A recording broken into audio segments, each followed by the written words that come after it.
बहनों, ये परिवार चलित, परिवारवादी, परिवार के लिए जीने मरने वाली पार्टियों विकास की भी विरोधी है और विरासत की भी विरोधी है।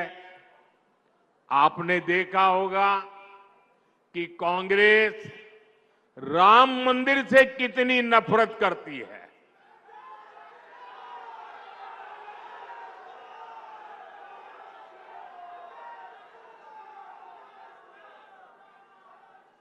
कांग्रेस और उनकी पूरी इकोसिस्टम अगर कहीं मुंह से राम मंदिर भी निकल गया तो चिल्लाने लग जाती है, रात दिन चिल्लाती है कि राम मंदिर बीजेपी के लिए चुनावी मुद्दा है। राम मंदिर न कभी चुनाव का मुद्दा था, न चुनाव का मुद्दा है और न ही कभी चुनाव का मुद्दा बनेगा। अरे राम मंदिर का संघर्ष तो तब से हो रहा था जब भाजपा का जन्म भी नहीं हुआ था। राम मंदिर का संघर्ष तो तब से हो रहा था जब यहां अंग्रेज सल्तनत भी नहीं आई थी। राम मंदिर का संघर्ष 500 साल पुराना है, जब कोई चुनाव का नामो निशान नहीं था। जब विदेशी आक्रांताओं ने हमारे मंदिर तोड़े तो भारत के लोगों ने अपने धर्म स्थलों को बचाने की लड़ाई लड़ी थी। वर्षों तक लोगों ने अपनी ही आस्था के लिए क्या क्या नहीं झेला। कांग्रेस और उसके सहयोगी दलों के नेता बड़े बड़े बंगलों में रहते थे, लेकिन जब रामलला के टेंट बदलने की बात आती थी, टेंट पर जो ताड़पत्री वो बदलने की बात आती थी, तो लोग मुंह फेर लेते थे, अदालतों की धमकियां देते थे।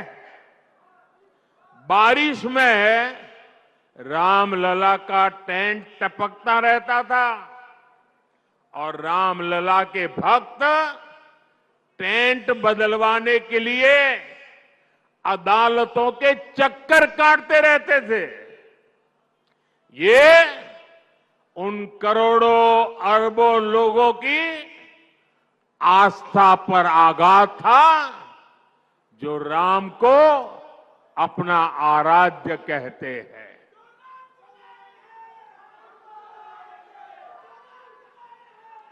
और हमने इन्हीं लोगों से कहा कि एक दिन आएगा जब रामलला भव्य मंदिर में विराजेंगे।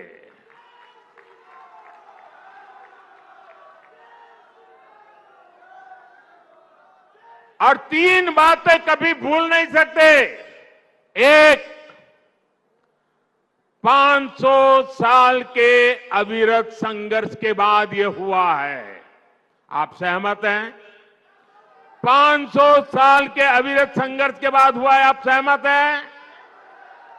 दूसरा, पूरी न्यायिक प्रक्रिया की कसौटी से कस करके, न्याय के तराजू से तोल करके अदालत के निर्णय से ये काम हुआ है।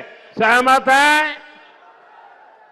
तीसरा, ये भव्य राम मंदिर सरकारी खजाने से नहीं, देश के कोटि कोटि नागरिकों ने पाई पाई दान देकर बनाया है। सहमत है? जब उस मंदिर की प्राण प्रतिष्ठा हुई, जब उस मंदिर की प्राण प्रतिष्ठा हुई तो पिछले 70 साल में कांग्रेस ने जो भी पाप किए थे, जो भी रुकावटें डाली थी, उनके साथियों ने जो भी रुकावटें डाली थी, सबको माफ करके राम मंदिर के जो ट्रस्टी हैं, वो खुद कांग्रेस वालों के घर गए, इंडी गठबंधन वालों के घर गए, उनके पुराने पापों को माफ कर दिया और उन्होंने कहा राम आपके भी हैं, आप प्राण प्रतिष्ठा में जरूर पधारिए, सम्मान के साथ बुलाया। लेकिन उन्होंने इस निमंत्रण को भी ठुकरा दिया।